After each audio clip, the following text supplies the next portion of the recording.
اللہ کے نبی فرماتے ہیں نعم النساء حضرت عائشہ فرماتی ہیں نعم النساء نساء الانصار، انصار کی عورتیں بڑی بہترین عورتیں ہوتی ہیں، لا یمنعهن الحیاء ان یتفقهن فی الدین، وہ دین سیکھنے کے معاملے میں شرماتی نہیں ہیں، عورتیں دین سیکھنے کے معاملے میں شرماتی نہیں، انصار کی عورتیں دین سیکھنے کے معاملے میں شرماتی نہیں ہیں۔ وہ نبی کے پاس آ کر کے بڑے پرائیویٹ قسم کے مسئلے پوچھتی تھی، حیض کا مسئلہ پوچھتی تھی، میاں بیوی کے ملاقات کا مسئلہ، بڑے پرائیویٹ قسم کے مسئلے بھی پوچھتی تھی، وہ دین سیکھنے کے معاملے میں شرماتی نہیں تھی۔ تو اپنی عورتوں کو دین سکھاؤ میرے بھائی، آج عورتوں کے اندر بڑی جہالت ہے۔ شادیوں میں عورتیں کیا کیا کر رہی ہیں، سندور لگا رہی ہیں، ماتھے کی بندیا ٹیکا لگا رہی ہیں۔ ہمارے بنارس میں ایک جگہ شادی تھی، شادی کے موقع پر لڑکی کو بہت سارا سامان دیا جا رہا تھا، اس میں ایک سہاگ کی پڑیا تھی۔ میں نے کہا یہ کیا؟ بولے سہاگ کی پڑیا ہے، اس میں کیا ہے؟ سندور ہے، اس میں کچھ جڑی بوٹی ہے، کچھ سامان ہے، اس کا نام رکھیے سہاگ کی پڑیا۔ اسلام میں کوئی سہاگ واگ نہیں ہے صاحب، اسلام میں شادی شدہ عورت کی سہاگ کی کوئی نشانی نہیں۔ لڑکی نے نکاح کر لیا، بس یہی نشانی ہے۔ اس کے گلے میں منگل سوتر کا ہونا، اس کے بال میں جو ہے وہ سندور کا ہونا، اس کے ماتھے پر بندیا کا ہونا، یہ سب جہالت ہے، یہ سب غیر اسلامی کلچر ہے، اسلام کا اس سے کوئی تعلق نہیں۔ عورتوں میں بہت ساری جہالت ہے۔ شادی ہوتی ہے صاحب، اس میں دیکھ لیجیے کتنی رسمیں ہیں، ہلدی کی رسم ہو رہی ہے، شادی کے ایک دن پہلے رات میں بیٹھ کر کے عورتیں گانا گا رہی ہیں، ناچ رہی ہیں۔ مسلمان کی بات کر رہا ہوں، ان کے گھروں کی بات کر رہا ہوں، ناچ گانا ہو رہا ہے۔ وہ دیہاتوں میں پتہ نہیں کیا کیا برہا وغیرہ گاتی ہیں، گیت گاتی ہیں، لڑکیاں جوان عورتیں وہ آ کے گیت گاتی ہیں شادی کے موقع پہ۔ یہ ساری چیزیں غلط ہیں میرے بھائی۔ ہلدی کی رسم ہوتی ہے، شادی کے 2-4 دن پہلے ہلدی لگتی ہے دلہن کو، اب اس میں جتنی لڑکیاں آتی ہیں سب ہلدی کلر کا کپڑا پہنتے ہیں، دعوت ہوتی ہے۔ غریب آدمی بیچارہ شادی کرنے کے لیے اٹھتا ہے، پریشان ہو جاتا ہے کہاں سے شادی کروں۔ غریب آدمی کے لیے شادی کرنا چیلنج ہو چکا ہے، بیچارہ بینک سے لون لیتا ہے، قرضے لیتا ہے، گھر مکان بیچتا ہے، تب جا کر کے غریب اپنی بیٹی کی شادی کرتا ہے۔ میری ماں اور بہنوں، آپ کی ذمہ داری، اگر آپ تک میری آواز پہنچ رہی ہے، آپ کی ذمہ داری بہت بڑی ہے۔ یہ رسم و رواج جب تک آپ نہیں چاہیں گے نہیں ٹوٹ سکتے، اور جس دن عورتیں چاہیں گے انشاءاللہ یہ جہیز کی رسم، یہ بارات کی رسم، یہ منگنی کی رسم سب ختم ہو جائے گی۔ عورتیں اگر طے کر لیں، عورت کے اندر اللہ تعالیٰ نے بات منوانے کی بڑی طاقت ہے، عورت بات منوانا جانتی ہے۔ بھائی فرعون اتنا بڑا ظالم تھا، کسی کی بات نہیں مانتا تھا، مگر فرعون اپنی بیوی کی بات مان گیا۔ جب موسیٰ علیہ السلام حضرت آسیہ کی گود میں پہنچے، فرعون کی بیوی کی گود میں پہنچے، تو فرعون کی بیوی نے کیا کہا؟ وَقَالَتِ امْرَأَتُ فِرْعَوْنَ لَا تَقْتُلُوهُ عَسَىٰ أَن يَنفَعَنَا أَوْ نَتَّخِذَهُ وَلَدًا۔ فرعون کی بیوی نے کہا کہ اے میرے سرتاج، اس بچے کو قتل نہ کیجئے، یہ بچہ کل ہمیں فائدہ پہنچائے گا، ہمارے کام آئے گا۔ تو فرعون کی بیوی، اور ظالم تھا فرعون، مگر فرعون کی جب بیوی بولی کہ اس کو قتل مت کیجئے تو فرعون مان گیا۔ اس نے کہا ٹھیک ہے تم کہتی ہو تو مان جاتا ہوں، اور فرعون نے اپنی بیوی کی بات مان لی۔ تو میرے بھائیو، اپنے گھر کی عورتوں کو دیندار بناؤ تاکہ وہ اپنے شوہروں سے دین کی باتیں منوائیں۔ شوہر سگریٹ پی رہا ہے، بیوی ایسی ہو شوہر کی سگریٹ چھوڑوا دے۔ شوہر شراب پی رہا ہے، بیوی ایسی ہو شوہر کی شراب چھوڑوا دے۔ شوہر غلط کام میں لگا ہوا ہے، بیوی ایسی خوبصورت اور ایسی شوہر کی قدر کرنے والی اور خدمت کرنے والی ہو کہ بیوی کے رہتے کہ شوہر کو کسی اور کی نہ ضرورت پڑے نہ خیال آئے، بیوی ہو تو ایسی۔ اسی لیے اللہ کے نبی سے پوچھا گیا ای النساء خیر، اے اللہ کے نبی سب سے بہترین عورت کون سی ہوتی ہے؟ آپ نے فرمایا التی تسرہ اذا نظر، جب شوہر دیکھے تو خوش ہو جائے۔ بیوی ایسی ہو شوہر دیکھے تو خوش ہو جائے۔ آج یہ بڑا مسئلہ ہے ہمارے گھروں میں، شادی شدہ عورتیں ہوتی ہیں، جلسے میں جانا ہے میک اپ کر کے جائیں گی، پروگرام میں جانا ہے میک اپ کر کے جائیں گی، شادی میں جانا ہے سج سنور کے جائیں گی، کسی پروگرام میں جانا ہے بہترین کپڑے پہن کے جائیں گی۔ شوہر جب گھر میں آتا ہے تو وہی پھٹا پرانا کپڑا، وہی مسالے کی مہک، وہی تیل کی بدبو، وہی پسینے کی مہک۔ کیا کر رہی ہو تم؟ تمہاری زیب و زینت کا، تمہارے میک اپ کا، تمہارے اچھے کپڑے کا سب سے پہلا حقدار تو تمہارا شوہر ہے. اس کے لیے تم سچتی نہیں، اس کے لیے صبرتی نہیں ہو، اور زمانے کے لیے تم میک اپ کرتی ہو. اللہ کے نبی فرماتے ہیں بہترین عورت وہ ہے التی تسرہ اذا نظر، جب شوہر دیکھے تو خوش ہو جائے. وتطیعہ اذا امر، اور جب شوہر کوئی حکم دے تو بیوی اس کی بات مان لے. ولا تخالفہ فی نفسہا ومالہ بما یکرہ، اور اپنی آبرو کی حفاظت کرے اور شوہر کے مال کی حفاظت کرے. تو عورتوں کا بگاڑ یہ امت کا بگاڑ بن رہا ہے میرے بھائی. اور ہمارے یو پی میں تو حالات بہت خراب ہیں. ابھی ہمارے دوست کہنے لگے کہ مولانا جب ہم سڑک پہ چلتے ہیں، روڈ پہ چلتے ہیں، اور کوئی برقع والی لڑکی بائک پر نظر آتی ہے تو غور کرنا پڑتا ہے کہ بائک پر جو لڑکا بیٹھا ہے وہ مسلم ہے کہ غیر مسلم ہے. حالات ہیں. ایک بڑی تعداد میں مسلمان لڑکیاں آج غیر مسلم لڑکوں کے ساتھ نظر آتی ہیں بائک پر ٹہلتے. ابھی صرف بائک پر نظر آ رہی ہیں، آگے کیا معاملات ہو رہے ہیں اللہ عالم. لیکن حالات اس اسٹیج پر پہنچ چکے ہیں. مسلمان کی لڑکی کالج میں جا رہی ہے، مسلمان کی لڑکی کوچنگ میں جا رہی ہے، مسلمان کی لڑکی ٹیوشن کرنے جا رہی ہے، اور غیر مسلم لڑکوں کے ساتھ دوستی کر رہی ہے، گھوم رہی ہے، پھر رہی ہے، پھول چھترے اڑا رہی ہے. اور پھر حالات یہ بھی آتے ہیں کہ صاحب ان کے ساتھ فرار ہو جاتی ہے اور اپنے ماں باپ کی ناک کٹوا کر کے اس کے مذہب میں داخل بھی ہو جاتی ہے، مرتد بھی ہو جاتی ہے. کتنے واقعات ہو چکے ہو رہے ہیں. ہمیں اپنی لڑکیوں کو، اپنے گھر کی عورتوں کو کم سے کم اس لائق تو بنائیں میرے بھائی کہ کوئی سوشل میڈیا پہ آ کے کوئی ان کو آئی لو یو اور محبت کا اقرار کر کے کوئی ان کو اپنے جال میں نہ پھنسا لے. کم سے کم اس لائق تو اپنی بچیوں کو بناؤ. ایمان اتنا حقیر ہے، ایمان اتنا سستا ہے. کسی نے محبت کے 2-4 بول بول دیے، کسی نے آئی لو یو بول دیا، کسی نے محبت کا اقرار کر دیا، یہ لٹو ہو گئی، اپنا دین، اپنے جان، اپنی آبرو سب برباد کر ڈالی. نہیں میرے بھائی، نہیں میری ماں اور بہن، اپنے ایمان کی حفاظت کرو، اپنے دین کی قدر کرو، اپنے ایمان اور توحید کی حفاظت کرو. ہم نے حضرت سمیہ کا واقعہ پڑھا ہے. سمیہ بوڑھی ہو چکی ہے، جوان بیٹا آنکھوں کے سامنے موجود ہے، اور ابو جہل کہتا ہے سمیہ اگر تو نے محمد کا دین نہ چھوڑا، اسلام نہ چھوڑا، اے سمیہ تیرے جوان بیٹے کے سامنے تجھے ننگا کر دیں گے.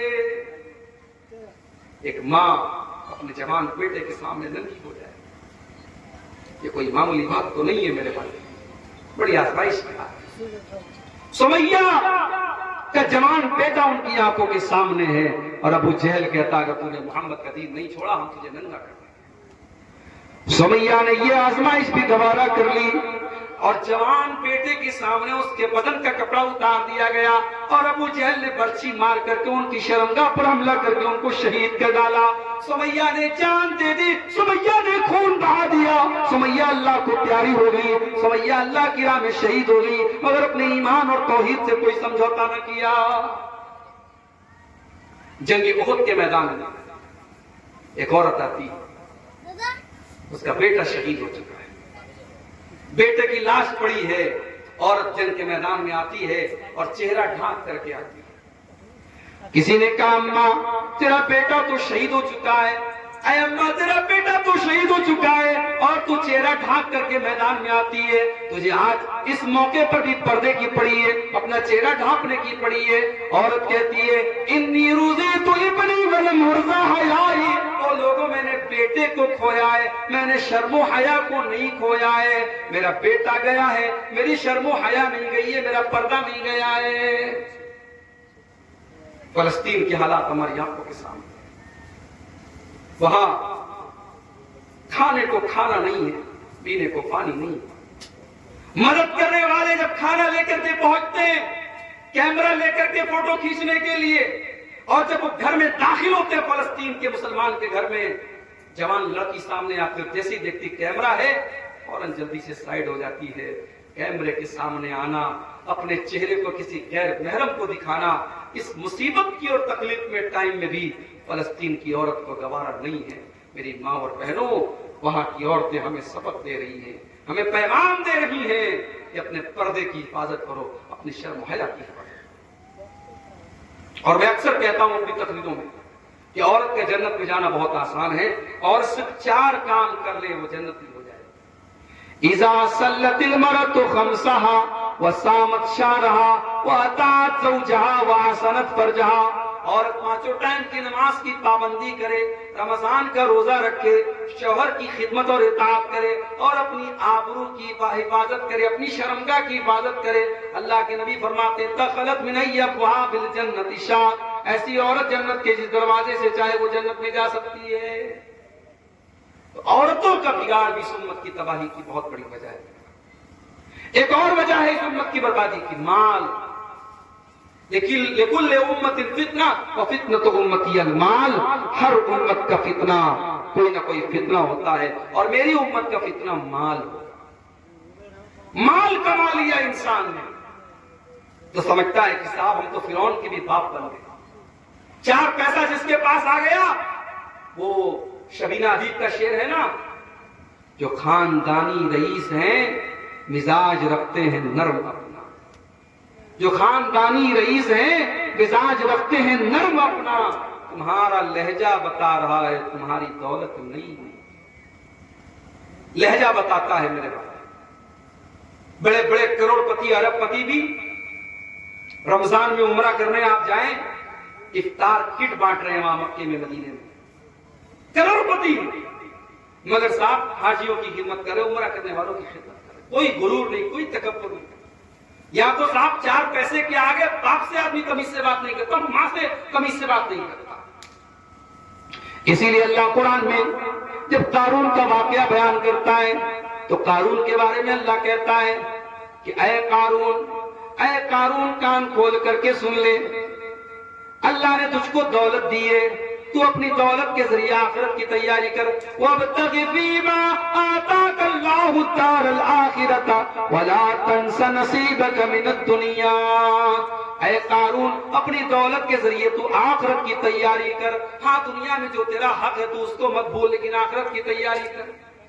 اللہ نے اگر آپ کو مال دیا ہے میرے بھائیوں، اپنے مال کے ذریعے آخرت کی تیاری کرو۔ مال کو بربادی کا ذریعہ مت بناؤ، مال کو تباہی کا ذریعہ مت بناؤ، مال کے ذریعے آخرت کی تیاری کرو۔ سب ٹھاٹ پڑا رہ جائے گا جب لاد چلے گا بنجارا، قبر کی مٹی میں نہ مال کام آئے گا، نہ تجوری کام آئے گی، نہ بینک بیلنس کام آئے گا۔ وہاں کام آئیں گے تو آپ کے نیک عمل کام آئیں گے، آپ نے اللہ کی راہ میں جو کیا ہوگا، جو خرچ کیا ہوگا، جو نمازیں پڑھی ہوگی، جو نیکی کی ہوگی، وہی کام آئے گی۔ میرے پیارے ساتھیوں، مال آج ہمیں اور آپ کو برباد کر رہا ہے۔ بھائی بھائی میں مقدمہ چل رہا ہے، کیوں؟ مال کی وجہ سے۔ گھروں میں جھگڑا کیوں؟ مال کی وجہ سے۔ ایک دوسرے کی زمین ناجائز طریقے سے کیوں ہتھیا رہا ہے؟ مال کی وجہ سے۔ ایک دوسرے کا مال ہڑپنے کے لیے ہر طریقہ اپنا رہا ہے، کیوں؟ مال کی محبت میں۔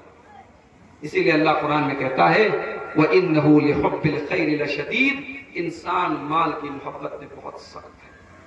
تو میرے بھائیوں، مال کی محبت تو نیچرل ہے، لیکن مال کی محبت میں اتنا نہ بڑھے، ہم اتنا حد سے آگے نہ بڑھیں کہ ہم ناجائز اور حرام کام کرنے لگیں۔ اور ایک آخری 2 چیزیں بیان کر کے بات ختم کر رہا ہوں، کیونکہ بہت زیادہ وقت لینا بھی مناسب نہیں ہے۔ آپ حضرات چونکہ موسم بھی صحیح نہیں ہے، آپ حضرات بھی تھک چکے ہوں گے، 2 چیزیں اور بیان کر کے بات ختم کرتا ہوں۔ آج ہماری تباہی اور بربادی کی ایک بہت بڑی وجہ جو مجھے سمجھ میں آتی ہے وہ یہ ہے کہ ہم اپنے علماء سے دور ہو رہے ہیں، اپنے علماء سے ہم کٹ رہے ہیں۔ انٹرنیٹ کو آج ہم نے عالم کا درجہ دے دیا، یوٹیوب کو عالم کا درجہ دے دیا، فیس بک کو عالم کا درجہ دے دیا۔ فیس بک پر کوئی فتویٰ دے رہا ہے، ہم نے اس کا فتویٰ سن لیا۔ یوٹیوب پر کوئی مسئلے کا جواب بتا رہا ہے، ہم نے اس کے مسئلے کے جواب کو صحیح مان لیا۔ میرے بھائیوں، یوٹیوب کے اوپر اور فیس بک کے اوپر ایک سے ایک گمراہ لوگ بھی موجود ہیں، اور بڑے بڑے بہروپیے بھی موجود ہیں۔ عالم کے بھیس میں شیطان بھی موجود ہیں، عالم کے بھیس میں آپ کو دین سے دور کرنے والے لوگ بھی موجود ہیں۔ اپنے علماء سے اپنا تعلق جوڑو، جو صحیح اسکالرز ہیں،